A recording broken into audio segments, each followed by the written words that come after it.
तो प्यारे विद्यार्थियों नमस्कार, स्वागत है आप सबका एक और नए वीडियो में। प्यारे विद्यार्थियों, आज हम यहाँ पर देखने वाले हैं मध्य प्रदेश वार्षिक बोर्ड परीक्षा 2025 के लिए कक्षा 10 विज्ञान विषय के अति महत्वपूर्ण प्रश्न और उन प्रश्नों के उत्तर। जी हाँ प्यारे विद्यार्थियों, यहाँ पर मैं आपको संपूर्ण पार्ट में से आईएमपी क्वेश्चन बताने वाला हूँ। तो ये वीडियो आप सब लोगों के लिए बहुत ही ज़्यादा महत्वपूर्ण है। आप सब लोग प्यारे विद्यार्थियों इस वीडियो में बताए गए सभी क्वेश्चन आंसर को अच्छे प्रकार से याद जरूर कर लो। और जी हाँ प्यारे विद्यार्थियों, यहाँ पर मैं आपको जो PDF बता रहा हूँ ना, अगर आपको ये PDF प्राप्त करनी हो तो डिस्क्रिप्शन बॉक्स में आपको हमारे टेलीग्राम का पता मिल जाएगा। यहाँ पर आप लोग हमसे संपर्क कर लेना और मात्र 50 रुपये के शुल्क में मैं आपको ये PDF उपलब्ध करवा दूंगा। ठीक है, आप सब लोगों को अगर ये PDF प्राप्त करनी हो तो हमसे टेलीग्राम पर संपर्क जरूर कर लेना, पता मैंने डिस्क्रिप्शन बॉक्स में दे रखा है। ठीक है, अब सबसे पहले हम अध्याय 1 की बात कर लेते हैं कि अध्याय 1 में से आपके पेपर में परीक्षाओं में कौन कौन से क्वेश्चन पूछे जाएंगे। अध्याय 1 जिसका नाम है रासायनिक अभिक्रिया एवं समीकरण, इस पार्ट में से जरूर आपके पेपर में क्वेश्चन आते हैं। इसमें से 2 अंक वाले क्वेश्चन भी पूछे जाते हैं। तो सबसे पहले 2 अंक वाला जो क्वेश्चन मैं आपको बता रहा हूँ ना, वायु में जलाने से पहले मैग्नीशियम रिबन को क्यों साफ किया जाता है, ये वाला क्वेश्चन वेरी मोस्ट आईएमपी है। इसको बिल्कुल आप लोग याद करके जाना। ठीक है, और उसके बाद में देखो दूसरे नंबर का जो क्वेश्चन मैं आपको बता रहा हूँ ना, ये वाला भी वेरी मोस्ट है, आप इसको याद करके जरूर जाना।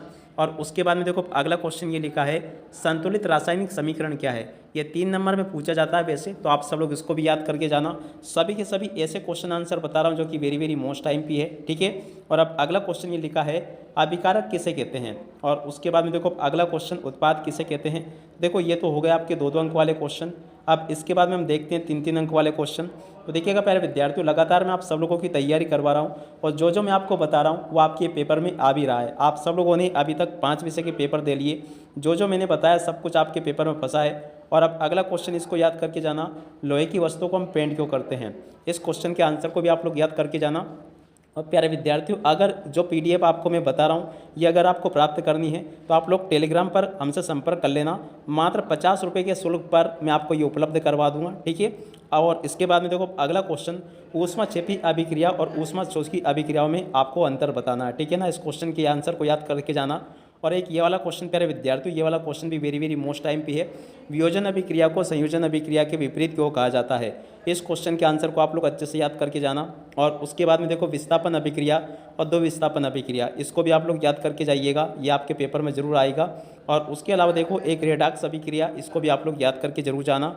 ठीक है, और उसके बाद में देखो प्यारे विद्यार्थियों, यहाँ पर कुछ और क्वेश्चंस मैं आपको बता देता हूँ, जैसे कि तेल एवं वसायुक्त खाद्य पदार्थों को नाइट्रोजन से प्रभावित क्यों किया जाता है, इस क्वेश्चन के आंसर को जरूर आपको याद करके जाना है। और उसके अलावा देखो ये वाला क्वेश्चन तो बिल्कुल आपके पेपर में छप चुका है, संचारण और विकृत गंधिता को समझाइए। संचारण किसे कहते हैं, इसका उत्तर ये लिखा है। और उसके बाद में देखो विकृत गंधिता किसे कहते हैं, इसका उत्तर ये दिया गया। ठीक है, आप लोग यहाँ से इसको अच्छे से देख लेना। और उसके बाद में देखो प्यारे विद्यार्थियों, बारी आती है आपके अध्याय 2 की।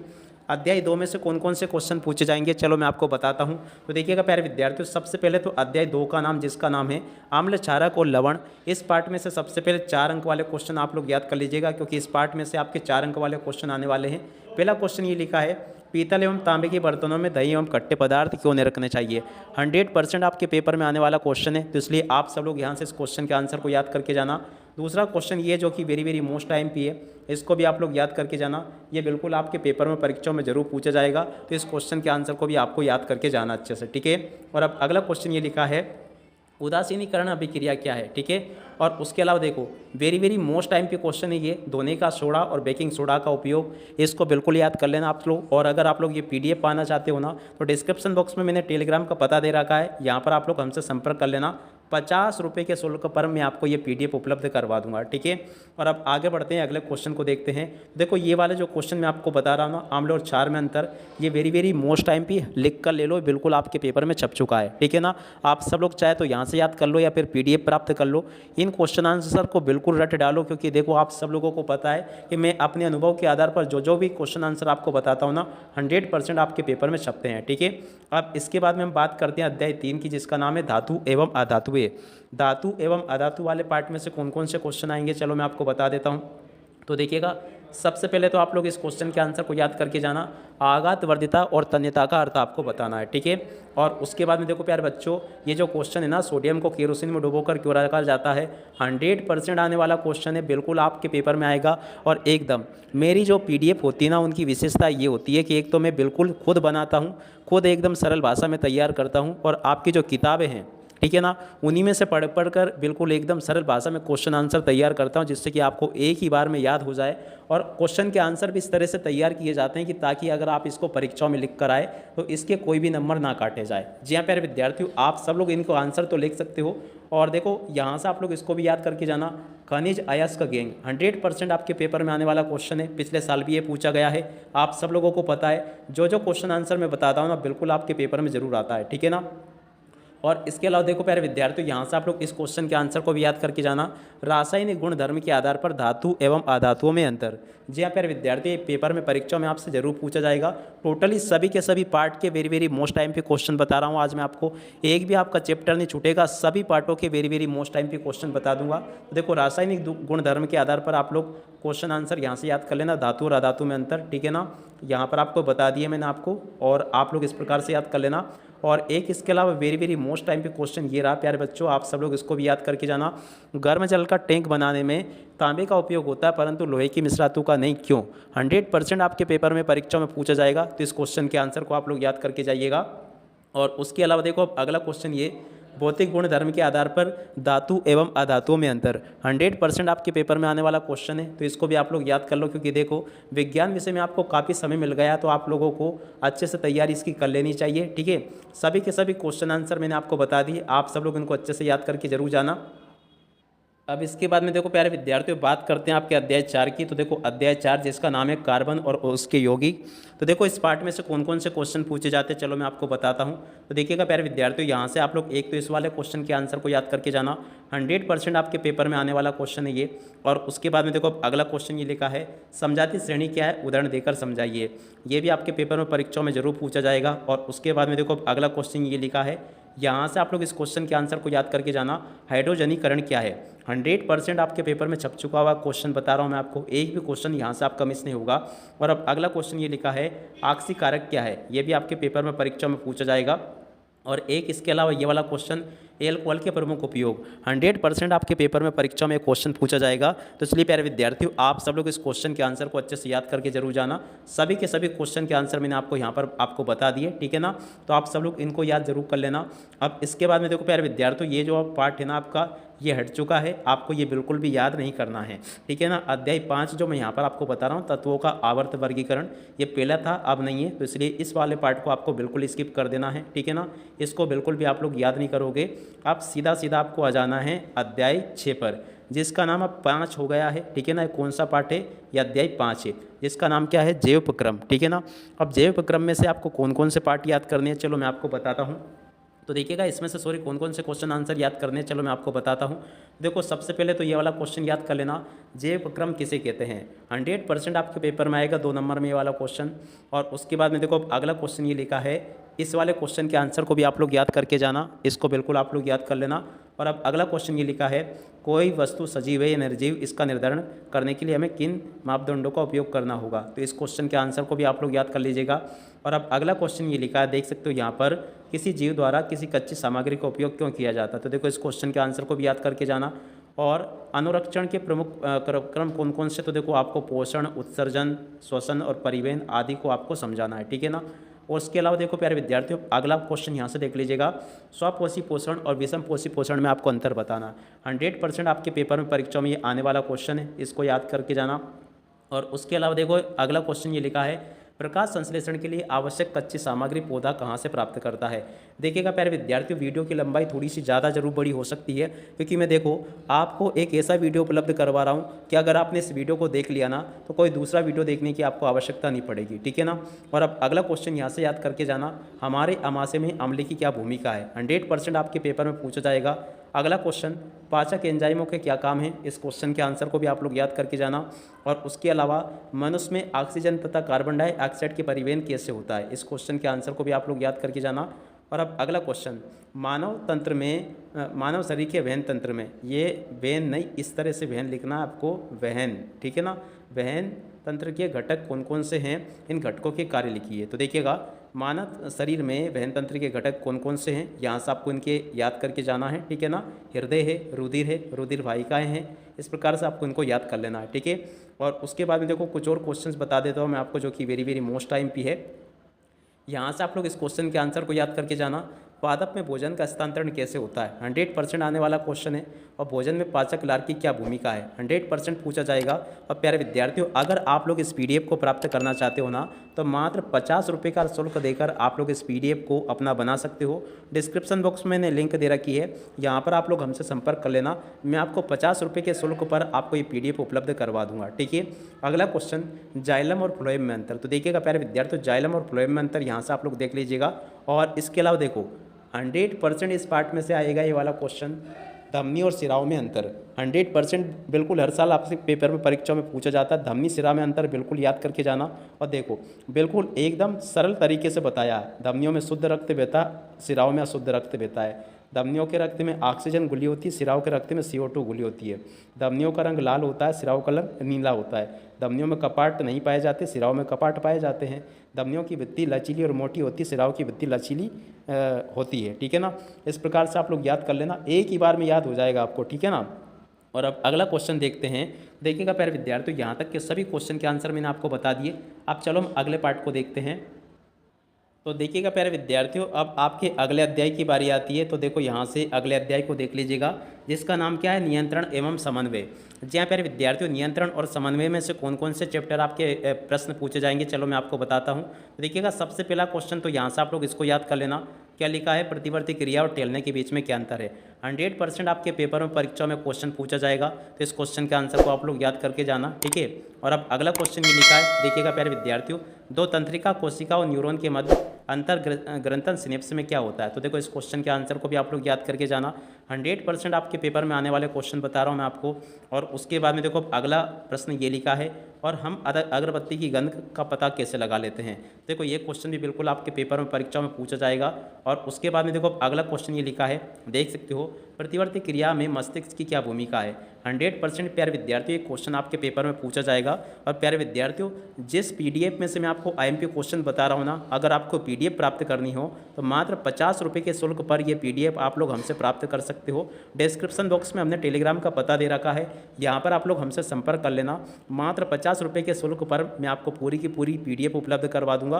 पूरे के पूरे आपके जो विज्ञान विषय के 4 सेट पेपर है ना, इसी में से बनाए गए हैं। एक भी क्वेश्चन इसमें से आपका बाहर नहीं जाएगा। ठीक है। 100% आएंगे, एक भी क्वेश्चन इसमें से आपका बाहर नहीं जाएगा। अगला क्वेश्चन, पादप हार्मोन क्या है? इस क्वेश्चन के आंसर को भी आप लोग याद करके जाना। और अब अगला क्वेश्चन ये लिखा है, देख सकते हो, चुईमी पादप की पत्तियों में, तो इस क्वेश्चन के आंसर को भी याद कर लेना। और जंतुओं में रासायनिक समन्वय कैसे होता है? इस क्वेश्चन के आंसर को भी आप लोग याद करके जाना। और आयोडीन युक्त नमक की उपयोग की सलाह क्यों दी जाती है? ये भी 100% आने वाला क्वेश्चन आपके पेपर में। और उसके बाद में देखो एक क्वेश्चन ये देख लीजिएगा। इस पार्ट में प्यारे विद्यार्थी हो सकता है कुछ ज़्यादा क्वेश्चन मैंने बता दिए हो, मगर मैं आपको IMP क्वेश्चन भी बता दूंगा। देखो एक तो ये वाला IMP क्वेश्चन है, इसको याद करके जाना। ठीक है ना। और इसके अलावा देखो एक आयोडीन वाला जो क्वेश्चन बताना, वो वाला IMP है। इन क्वेश्चन को आप लोग याद कर लेना अच्छे से। अब चलो हम आगे बढ़ते हैं। 6 के बाद में देखो प्यारे विद्यार्थियों, बारी आती है आपके पार्ट 7 की। अब इसका नाम क्या हो गया? पार्ट 7। ठीक है ना। अध्याय 7 है, जीव जनन कैसे करते हैं। इसमें से आपके पेपर में परीक्षा में कौन कौन से प्रश्न पूछे जाएंगे, तो चलो मैं आपको बताता हूँ। देखो सबसे पहला क्वेश्चन तो ये लिखा, DNA की प्रतिकृति का प्रजनन में क्या महत्व है? 100% ये पेपर में परीक्षा में आपसे जरूर पूछा जाएगा। ठीक है। और अब अगला क्वेश्चन पढ़ते हैं, द्विखंडन बहुखंडन से किस प्रकार से भिन्न है? ये भी आपके पेपर में परीक्षा में जरूर आएगा। इस क्वेश्चन के आंसर को भी आप लोग याद करके जाना। और अब अगला क्वेश्चन ये लिखा है, देख सकते हो, बीजाणु द्वारा जनन के जीव किस प्रकार लाभान्वित हो रहे हैं? ठीक है ना। इस क्वेश्चन के आंसर को भी देख कर जाइएगा। और अब अगला क्वेश्चन, कुछ पौधों को उगाने के लिए कायिक प्रवर्धन का उपयोग क्यों किया जाता है? तो देखिएगा प्यारे विद्यार्थियों, काय ये गलत लिखा है, इसको आप लोग इस प्रकार से सुधार लेना। यहाँ पर आपको कायिक इस प्रकार से लिखना होगा। ठीक है ना। कायिक प्रवर्धन का उपयोग क्यों किया जाता है? देखो कायिक प्रवर्धन का उपयोग क्यों करते हैं, इसको आप लोग याद करके जाना। अगला क्वेश्चन ये लिखा है, देख सकते हो, DNA की प्रतिकृति बनाना जनक के लिए क्यों आवश्यक है? इस क्वेश्चन के आंसर को भी आप लोग याद करके जाना। परागण क्रिया निषेचन किस प्रकार से भिन्न है? इस क्वेश्चन के आंसर को भी याद करके जाना। और अब अगला क्वेश्चन, शुक्राशय और प्रोस्टेट ग्रंथि की क्या भूमिका है? ठीक है ना। और उसके अलावा देखो अब अगला क्वेश्चन ये लिखा है, यौवनारंभ के समय लड़कियों में कौन कौन से परिवर्तन दिखाई देते हैं? 100% आपके पेपर में आने वाला क्वेश्चन ये है, तो इसके लिए आप लोग इसको याद करके जाना अच्छे से। और एक ये वाला क्वेश्चन, ये भी वेरी वेरी मोस्ट टाइम की क्वेश्चन है। माँ के शरीर में गर्भस्थ भ्रूण को पोषण किस प्रकार से प्राप्त होता है, ठीक है ना। इस क्वेश्चन के आंसर को भी आप लोगों को ये अच्छे से याद करके जाना है। और अब अगला क्वेश्चन, यदि कोई महिला कोपर्टी का प्रयोग कर रही है तो क्या वे उनकी यौन संचारित रोगों से रक्षा करेगी। और अगले क्वेश्चन के आंसर को यहाँ से देख लीजिएगा, अलैंगिक जनन की अपेक्षा लैंगिक जनन के क्या लाभ है, ठीक है। और उसके बाद में देखो अगला क्वेश्चन जो कि वेरी वेरी मोस्ट टाइम पे है, मानव वर्षण के कार्य लिखिए। 100% आने वाला क्वेश्चन है, इसलिए आप सब लोग इसको याद करके जाना अच्छे से। और अब अगला प्रश्न पढ़ते हैं, ऋतुस्राव क्यों होता है, इस क्वेश्चन के आंसर को याद करके जाना। और अब अगला क्वेश्चन ये लिखा है, गर्भ निरोधक युक्तियाँ अपनाने के क्या कारण हो सकते हैं, ठीक है। और उसके बाद में देखो अगला क्वेश्चन, कायिक प्रवर्धन क्या है, 100% आपके पेपर में आने वाला क्वेश्चन है ये। और उसके बाद में देखो प्यारे विद्यार्थियों, बात करते हैं आपके अगले अध्याय की। अगले अध्याय का नाम क्या, अनुवांशिकता। अब इसका नाम प्यारे विद्यार्थियों 8 हो गया है, ठीक है ना। ऊपर नीचे आपके पार्ट हुए हैं इस वजह से, तो यह आपका पार्ट 8 है, जिसका नाम क्या, अनुवांशिकता एवं जैव विकास। अब चलो मैं आपको इसमें से कुछ क्वेश्चन आंसर बता देता हूं जो कि वेरी वेरी मोस्ट टाइम पे है। यहाँ से आप लोग इस क्वेश्चन के आंसर को याद करके जाना, 100% आपके पेपर में परीक्षा में पूछा जाएगा। और अब अगला क्वेश्चन ये पूछा है, मानव में बच्चे का लिंग निर्धारण कैसे होता है, ये भी आपके पेपर में आएगा। और उसके बाद में देखो अगला क्वेश्चन, वे कौन से कारक है जो नई स्पीशीज के उद्भव में सहायक है, ये भी आपके पेपर में आएगा। जीवाश्म क्या है, 100% आपके पेपर में छपने वाला क्वेश्चन है, जीवाश्म क्या है। और उसके बाद में देखो अगला क्वेश्चन, समजात और समरूप अंगों को आपको याद कर लेना है, ठीक है ना, ये भी आपके पेपर में आएगा। और उसके बाद में देखो अगला क्वेश्चन, ये इस वाले क्वेश्चन के आंसर को भी आप लोग याद करके जाना, ठीक है। सभी के सभी क्वेश्चन के आंसर बता दिए मैंने आपको। आनुवांशिकता क्या है, मेंडल के प्रभाविता का नियम, और उसके अलावा अवशेषीय अंग क्या होते हैं, इन सभी क्वेश्चन के आंसर को आप लोग याद करके जाना, ठीक है। अब इसके बाद में देखो प्यारे विद्यार्थी, बात करते हैं पार्ट 9 की। ये आपका पार्ट कौन सा है, पार्ट 9 है, जिसका नाम क्या है, प्रकाश परावर्तन तथा अपवर्तन, ठीक है ना। अब देखिएगा प्यारे विद्यार्थी, प्रकाश परावर्तन और अपवर्तन में कौन कौन से क्वेश्चन आंसर आपको याद करने होंगे। पहला क्वेश्चन ये लिखा है, अवतल दर्पण के मुख्य फोकस की परिभाषा। 100% आपके पेपर में क्वेश्चन आएगा। और एक ये सवाल जरूर रट के जाना, ठीक है ना। ये सवाल बिल्कुल बच्चों पेपर में छप चुका है, आप चाहे इसको मानो चाहे मत मानो। एक गोली दर्पण की वक्रता त्रिज्या 20 सेंटीमीटर है, इसकी फोकस दूरी क्या होगी, 100% आपके पेपर में आ चुका है ये वाला क्वेश्चन। और उसके बाद में देखो आगे बढ़ते हैं, हम वाहनों में उत्तल दर्पण को पश्चिम दृश्य दर्पण के रूप में वरीयता क्यों देते हैं, अपवर्तन किसे कैसे हैं, परावर्तन से क्या अभिप्राय है। अब इसके बाद में बात करते हैं प्यारे विद्यार्थियों आपके अगले पार्ट की, जिसका नाम पार्ट 10 है। पार्ट 10 का नाम क्या है, मानव नेत्र तथा रंग बिरंगा संसार। अब इस पार्ट में से कौन कौन से क्वेश्चन पूछे जाएंगे, चलो मैं आपको बताता हूँ। देखो सबसे पहले तो आपको इस वाले क्वेश्चन के आंसर को याद कर लेना है, नेत्र की समझम क्षमता से क्या अभिप्राय है, ठीक है। और अब अगला क्वेश्चन यहाँ से याद करना है, तारे क्यों टिमटिमाते हैं, इस क्वेश्चन के आंसर को याद करके जाना। और अब अगला क्वेश्चन पढ़ते हैं, व्याख्या कीजिए कि घेरे क्यों नहीं टिमटिमाते हैं, 100% आपके पेपर में पूछा जाएगा वाला क्वेश्चन। और उसके बाद में देखो, सूर्योदय के समय सूर्य रक्तताप क्यों प्रतीत होता है। और उसके अलावा देखो प्यारे बच्चों, इसमें से आपको मानव नेत्र का चित्र भी बनाना सीखना है, और कांच के प्रिज्म द्वारा श्वेत प्रकाश के विक्षेपण का चित्र बनाना भी आपको सीखना होगा, ठीक है। और अब अगले पार्ट की बात करते हैं, अध्याय 12 की। अध्याय 12 नहीं, सॉरी, ये 11 होगा आपका। कौन सा, अध्याय 11 है, जिसका नाम विद्युत है। अब विद्युत वाले पार्ट में से कौन कौन से क्वेश्चन पूछे जाएंगे, चलो मैं आपको बताता हूँ। देखिएगा सबसे पहले यहाँ से आप लोग इस वाले क्वेश्चन के आंसर को याद करके जाना, 100% आपके पेपर में आएगा ये वाला क्वेश्चन। और उसके अलावा देखो इस वाले क्वेश्चन के आंसर को भी आप लोग याद कर लेना, ये भी आपके पेपर में आएगा। और उसके बाद में देखो प्यारे विद्यार्थियों, यहाँ से आप लोग इस क्वेश्चन के आंसर को भी याद करके जाना, किसी विद्युत हीटर की डोरी क्यों तप्त नहीं होती जबकि उसका तापन अवयव उत्तप्त हो जाता है, ठीक है। और अब अगले क्वेश्चन को पढ़ते हैं, तो देखो यहाँ से आप लोग इन चिन्हों को बनाना भी सीख लेना, ये चिन्ह भी आपके पेपर में जरूर पूछे जाएंगे, कभी कभी 3 नंबर में 4 नंबर में आ जाते हैं, ये आपकी पुस्तक में से लिए गए हैं। तो इन चिन्हों को बनाना सीखना, वो कह देते हैं कि इनके अवयवों के प्रतीक चिन्ह बनाओ, जैसे विद्युत सेल का चिन्ह ये होता है, और खुली प्लग का चिन्ह ये होता है, तार संधि का चिन्ह ये होता है। तो इस प्रकार से ये विद्युत अवयवों के प्रतीक बनाने के लिए क्वेश्चन जरूर आता है आपके पेपर में, ठीक है। और इसके बाद में देखो प्यारे विद्यार्थी, पार्ट 12 की बात कर लेते हैं, जिसका नाम है विद्युत धारा के चुंबकीय प्रभाव। अब देखिएगा प्यारे विद्यार्थियों, विद्युत धारा के चुंबकीय प्रभाव में से कौन कौन से क्वेश्चन आएंगे। तो देखो प्यारे बच्चों, पहला क्वेश्चन तो ये लिखा है, इसको आप लोग याद करके जाना। और अब अगला क्वेश्चन ये लिखा है, देख सकते हो, चुंबकीय क्षेत्रीय रेखाओं के गुणों की सूची आपको बनानी है, ठीक है। और उसके बाद में देखो प्यारे बच्चों, इसमें से 100% आने वाला क्वेश्चन ये लिखा है, फ्लेमिंग के वाम हस्त का नियम लिखिए। इसमें आपको हाथ का चित्र और बनाना होगा, जो कि आपकी पुस्तक में दर्शाया गया है। और इसके अलावा देखो अगला क्वेश्चन, दाहिने हाथ के अंगूठे का नियम। इन दोनों में से एक क्वेश्चन पक्का आएगा आपके पेपर में, ठीक है ना, इसको आप लोग अच्छे से याद करके जाना। और एक ये वाला क्वेश्चन, फ्यूज वायर क्या है, ये भी वेरी वेरी मोस्ट टाइम की क्वेश्चन है, 100% आने वाला है। ठीक है, और उसके बाद में देखो प्यारे बच्चों, यहाँ पर जो जो पार्ट मैंने आपको बताया इसको आप लोग याद कर लेना। ये वाला पार्ट आपको बिल्कुल याद नहीं करना, क्योंकि ये आपके सिलेबस से गायब हो चुका है, हट गया ये। ठीक है ना, इस पार्ट को आपको याद बिल्कुल नहीं करना है। अब इस वाले पार्ट को याद करना जिसका नाम आप क्या है, पार्ट 13। पार्ट 13 जिसका नाम है हमारा पर्यावरण। देखो इस पार्ट में से आपको ये वाले क्वेश्चन याद करने होंगे। एक परितंत्र में अपमार्जकों की क्या भूमिका है, और इसके अलावा देखो एक इस वाले क्वेश्चन के आंसर को याद कर लेना, ये भी आपके पेपर में परीक्षाओं में जरूर पूछा जाएगा। पोषी स्तर क्या है, इस क्वेश्चन के आंसर को भी याद करके जाना। और उसके बाद में देखो ओजोन क्या है तथा एक परितंत्र को कैसे प्रभावित करती है, और जैव आवर्धन क्या है, इस क्वेश्चन के आंसर को भी याद करके जाना। ठीक है ना, देखो आपके पेपर में आने वाले सभी के सभी प्रश्न के उत्तर मैंने आपको यहाँ पर दे दिए। अभी आपकी बारी है, आप चाहे इन्हें याद करो या फिर मत करो। और अगर आप लोग इस PDF को प्राप्त करना चाहते हो ना, तो टेलीग्राम पर हमसे संपर्क कर लेना। मात्र 50 रुपये के शुल्क पर मैं आपको ये PDF उपलब्ध करवा दूंगा। अब इसी के साथ में इस वीडियो को यहीं पर पूरा करते हैं। नमस्कार, जय हिंद, जय भारत।